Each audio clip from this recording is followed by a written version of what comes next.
Уважаемая молодежь города Чимкента, уважаемые молодые представители этнокультурных центров, Ассамблеи народа Казахстана, Қоғамдық келісім города Чимкент. Сегодня, 6 февраля, у нас прошло первое заседание клуба молодых ученых. На год поставлены очень большие перспективные планы.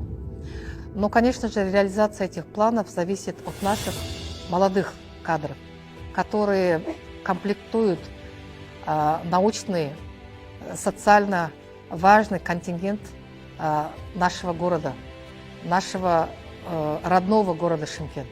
Поэтому, пользуясь моментом, мне бы хотелось призвать молодых ученых вузов, технических профессиональных учебных учреждений, средних школ, которые занимаются вопросами исследования этнических вопросов, этнокультуры, этномедиации, этнополитики, этнодемографии, этнопсихологии, этнопедагогики. Нам важны ваши идеи. Сегодня клуб молодых ученых работает в разноплановом режиме и в разностороннем направлении.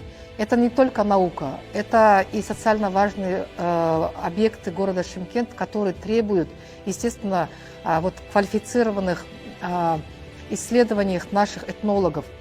У нас важна идеология среди молодежи, которая комплектует у нас интеллектуальный потенциал нашей казахстанской будущей державы.